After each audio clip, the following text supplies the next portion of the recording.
Pope Leo XIV was sitting alone in his private chamber when the letter arrived from the father who abandoned him 63 years ago. No one knew what it said.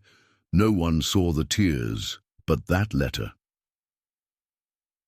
Pope Leo XIV sat alone in his private chamber, the quiet weight of the Vatican pressing around him. The sunlight of early June streamed through the windows, casting a soft golden hue on the ancient walls.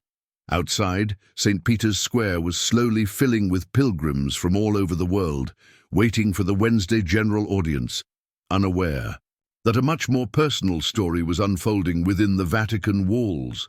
Inside the papal apartments, the morning had started like any other, with staff moving discreetly through the halls and the usual preparations underway.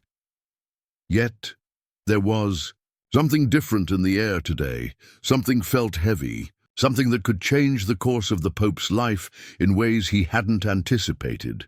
Pope Leo XIV, born Robert Francis Post nearly 70 years ago in Chicago, was standing near the window, the calm exterior of a leader hiding the turbulence. Within, in one hand he held his reading glasses. In the other, he gripped the back of a small wooden chair where he had just prayed his morning rosary. His face exuded the serene dignity of the office he now held, but his eyes betrayed something deeper, a current of emotion, distraction, and almost a sense of dread. On his desk, sitting among the neatly stacked documents, was an envelope, cream-colored and unmarked except for one thing, a faint, worn postmark from Milan. It was delivered like all the others, through ordinary diplomatic channels, yet this letter had stopped his secretary in his tracks. "Your Holiness, Cardinal," Joseph Terretti had said, his voice unusually somber, "this letter seems deeply personal. I thought you should see it immediately." Robert had taken the envelope without speaking. As soon as his fingers touched the paper, he knew. It had been more than 6 decades since he'd heard from Louis Marius Vost, his father. His hands trembled as he opened it, but he didn't stop. He read the words, feeling them hit him harder than he could have imagined. The ink was smudged, the paper simple, yet the message inside was anything but. "My son Robert, if you are truly my son." The letter began, but Robert had already closed his eyes, memories flooding back, memories of a young boy who had never truly understood why his father had walked away. Why had his father left him when he was just 7 years old? The words continued, filled with regret, sorrow, and shame. Louis Marius had watched his son from a distance. The ordination, the first mass, the rise to cardinalship, and eventually the papacy. He had lived alone in Milan, a modest furniture workshop his only company, and for all these years he had carried the weight of leaving his son behind, wondering what had become of the boy he had once abandoned. "I don't ask for your forgiveness," the letter read. "I know some wounds never heal. I only wanted you to know that not a single day has passed that I haven't thought of you." Tears fell freely down Robert's face as he read. He couldn't stop them. He didn't wipe them away. He was 7 again, standing by the door of their home, watching it close without a word, without an explanation. His father had vanished, without so much as a goodbye, leaving Robert to wonder, to question, and to feel the pain of absence for more than half his life. The letter ended with a plea. "If your great shepherd's heart has room for an old man full of sorrow, I would be grateful to see you just once more.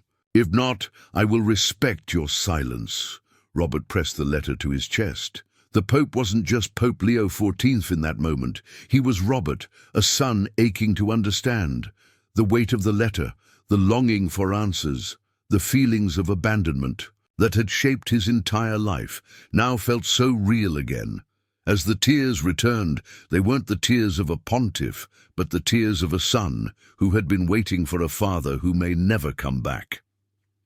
Minutes passed in silence. Cardinal Terretti re-entered the room, But Robert didn't immediately speak. His gaze was distant, as if he were searching for something beyond the pages of the letter. Finally, he looked up at the cardinal and asked quietly, "Joseph, how do we respond to someone who hurt us deeply, but who now asks sincerely to be forgiven?" The cardinal moved closer, his voice steady, unwavering. "As Christ taught us, Your Holiness, with mercy and with love." Robert nodded slowly, almost imperceptibly, as he reached for the linen handkerchief tucked into his cassock. His voice was firm, but there was something in his eyes, something softer, vulnerable. "Arrange a visit to Milan," he said. "Quiet, unannounced, no press, no security detail, just a son going to see his father." The cardinal hesitated, voicing his concerns. "Your Holiness, your schedule is full," and Robert interrupted gently. "Joseph, there are moments when God's timing matters more than ours. This man has waited 63 years. He will not wait one more day." As the day wore on, the Vatican's usual hustle and bustle continued, but Pope Leo XIV was far removed from it all. The weight of the letter from his father lingered, an invisible burden that seemed to hang over him, pulling him deeper into a place he hadn't expected to be.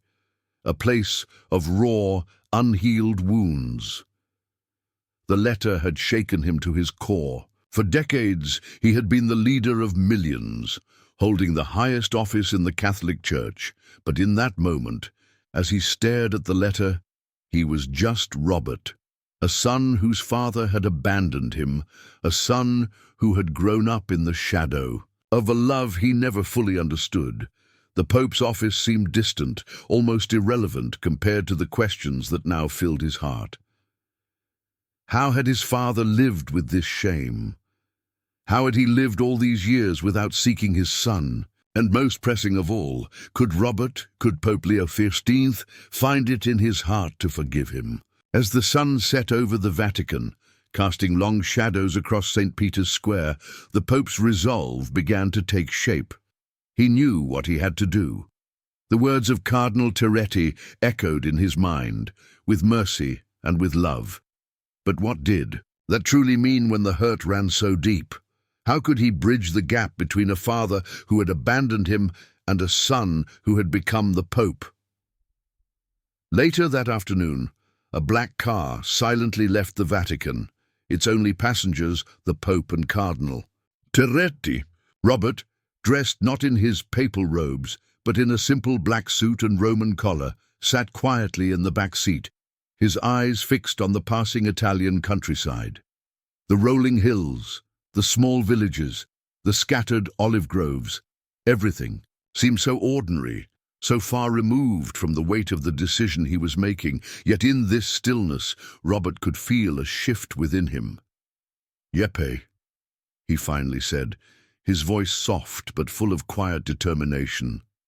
"For years I've told others to forgive. Thousands of times I've said it in confessions, in homilies, in private counsel, and now God is asking me to live those very words."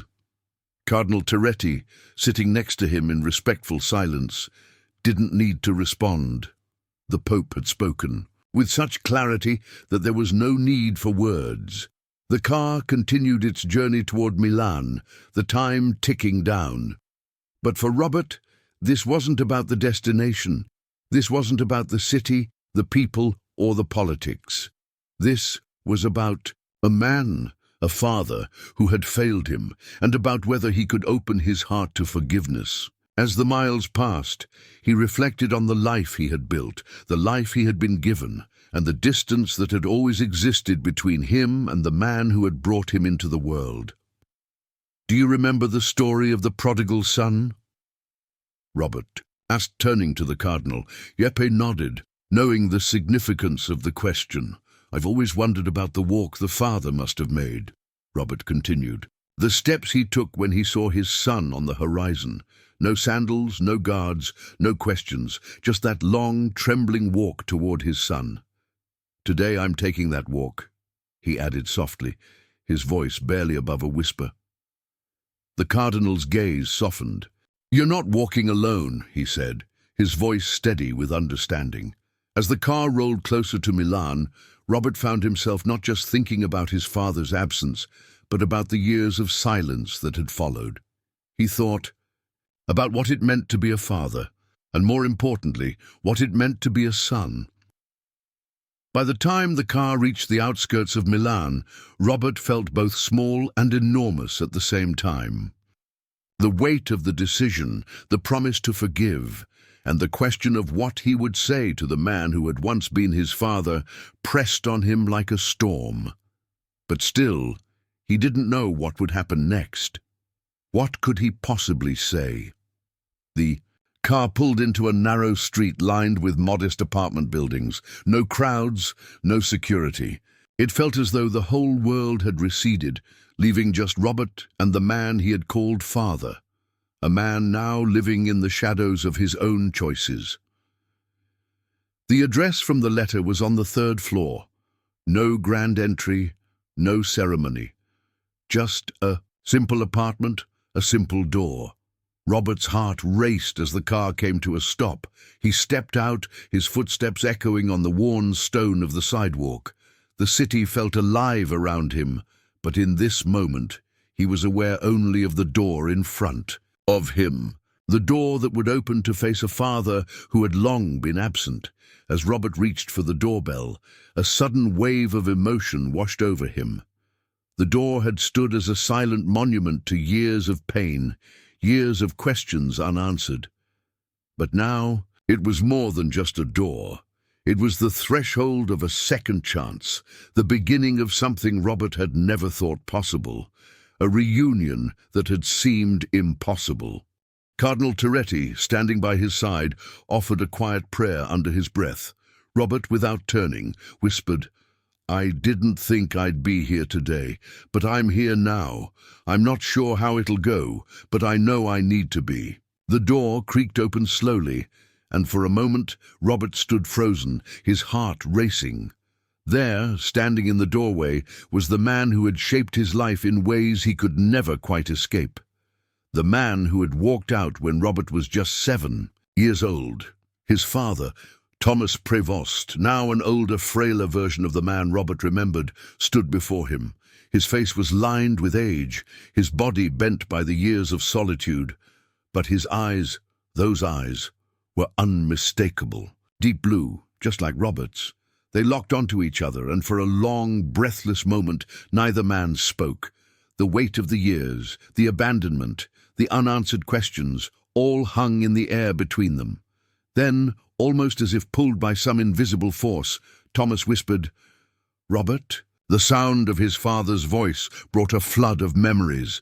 The warmth of a summer day, the laughter of a father who had once carried him on his shoulders, the ache of a boy left standing in the doorway as his father disappeared into the world. Robert had never expected this moment to arrive. He had never thought it would be possible to stand here, face to face with the man who had once been his everything, only to become nothing. In that moment, the years of anger, confusion, and pain seemed to dissolve. Robert took a tentative step forward, his voice shaking but certain. "Papa," he whispered. The word felt strange on his lips, like a language he hadn't spoken in decades. And then, just as suddenly, something profound shifted between them. The walls of silence that had stood for 63 years began to crack. Slowly, Thomas stepped forward, his hands trembling, his face full of emotion. I didn't think you would come," Thomas said, his voice thick with regret. Robert didn't answer immediately. Instead, he reached out and placed his hand on his father's shoulder, a simple gesture that carried the weight of years of longing. "You didn't think I would forgive you," Robert said quietly, his words soft but filled with the depth of his heart. "I didn't think I could, either." The silence stretched between them again, but this time it was different. It wasn't filled with bitterness or anger. It was a silence full of unspoken words, of shared sorrow, and the beginning of something neither of them could have imagined. Thomas, still standing there, his back straight, but his hand, still shaking, looked into his son's eyes. "I'm sorry," he said simply, his voice breaking. "I'm sorry for all of it. I left because I was afraid. I thought you would be better off without me." Robert's heart ached at the words. "But you never said goodbye. You never told me why." He felt the sting of those old wounds opening again, but this time the anger wasn't there. This time it was just the rawness of a son who had waited for answers for more than 6 decades. "I was a coward," Thomas whispered, his voice full of shame. "I thought if I disappeared, it would hurt less. But all these years, I've regretted it every single day." Robert nodded, feeling a strange peace beginning to settle in his heart. The truth was painful, but it was the truth. And somehow, in that raw, exposed moment, it was enough. It was enough to finally break the chains that had bound him to the past, to the pain, to the absence of a father who had been lost for so long. "Why didn't you come back sooner?"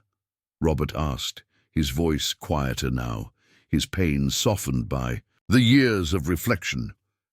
"Why wait until now?" Thomas lowered his eyes, as if ashamed to answer. "Because I couldn't bear to face you," he said, his voice trembling. "I couldn't bear to see what I had missed. I saw everything you became, a priest, a bishop, a cardinal, and then the Pope. I kept thinking, what right do I have to come back into your life? You became everything I wasn't." Robert looked at his father, his heart breaking for the man who had lived in the shadows of his own regrets for so long. "But I needed you," he said softly. "Even when I was a boy, I needed you. And when I became a man, I still needed you. I didn't understand why you left, but I always wondered if you ever thought about me." Thomas reached for his son's hand, his grip shaky but firm. "I thought about you every day," he said, his voice full of sorrow. "I kept all the newspapers, all the articles about you. Your ordination, your first mass, when you became a bishop, when you became cardinal. I watched from a distance, ashamed, wishing I could be there, but I never knew how to come back." The silence between them was heavy, but there was no anger. There was only the aching reality of the years lost. Robert squeezed his father's hand. "You're here now," he said quietly, "and that's enough. You don't have to make up for the years you missed. You just have to be here now." Thomas nodded slowly, tears welling up in his eyes. "Thank you," he whispered. "I never thought I'd hear those words. I never thought I'd be forgiven." Robert's voice softened even more. "I'm trying, Papa. Forgiveness isn't easy, but it's not about erasing the past. It's about moving forward, together." At that moment, something changed in the room, something sacred, something healing. The past, with all its brokenness, could not be undone, but it could be redeemed. The years of silence, the abandonment, the anger and the hurt began to feel smaller, insignificant in comparison to the love and the forgiveness they had just begun to share. As the days passed, Robert and Thomas continued their quiet, unspoken journey together. The silence that had once separated them was no longer suffocating. It was now a peaceful companion. Father and son, for the first time in over 6 decades, shared something profound and unspoken, the beginnings of healing. But their reunion was not just a private moment. The ripple effect of their meeting began to spread in ways neither of them could have anticipated. In the Vatican, behind closed doors, Pope Leo XIV prepared for his next challenge: how to lead the Church, knowing the power of forgiveness that had reshaped his own life. He had always preached forgiveness, but now it was personal. One evening, as Robert sat in his private chapel reflecting on the journey that had brought him here, the weight of the moment began to settle on him. The reunion with his father was not just the restoration of a broken relationship, it was a living testament to the power of mercy, Forgiveness was no longer a theological concept to him. It was real, it was tangible, and it was the key to peace. "Papa," Robert said one evening as they sat together in his father's small Milan apartment, "do you remember the story of the prodigal son?" Thomas, sitting quietly beside him, looked up, his face thoughtful. "Yes, I do. The son who returns after years of running away. The father who waits and welcomes him with open arms." Robert nodded. "I've always preached about that story, but it's only now that I understand it. You didn't just leave me, you left yourself, and only now, after all these years, can we both come home." Thomas's eyes welled with tears again. "I wish I had been braver, Robert. I wish I had come back sooner." Robert smiled gently. "You came back when it mattered, and that's enough." The morning of the Pope's general audience arrived, and for the first time in his papacy, Robert stood before the vast sea of faithful gathered in St. Peter's Square, not as the pontiff, but as a son. As he stepped onto the balcony to address the crowd, a sense of quiet reverence filled the air. The faithful, expecting the usual papal blessings and messages of hope, were about to witness something extraordinary. "My dear brothers and sisters," Robert began, his voice steady but tinged with emotion, "today I stand before you not only as your shepherd, but as a son who has been forgiven." The crowd grew silent. Something in his tone, something in his words, captured their attention. "For many years I carried a wound," Robert continued, "a wound that was shaped by silence, by a father's absence. But today, I stand here to say that forgiveness is real. My father, the one who once left me, has returned. And I have forgiven him, not because it was easy, but because mercy is greater than time." The crowd was silent, their eyes filled with understanding. Robert's voice carried over the square, the words simple but powerful. "He is here with me today. Not because he is perfect, but because he had the courage to return, and because of that we can both be healed." The crowd erupted in applause, but it wasn't the loud, celebratory applause of a public figure's success. No, this was different. It was the kind of applause that came from deep within, from the very souls of the people who understood the power of redemption. The applause was not just for the Pope. It was for forgiveness, for the courage to heal old wounds, for the truth that it is never too late to return. And then, as if on cue, the moment no one had expected occurred. From behind the curtain, Thomas stepped forward, slowly, unsure, but with a quiet resolve. The crowd fell into a hushed silence as they saw the frail, elderly man standing in the light of the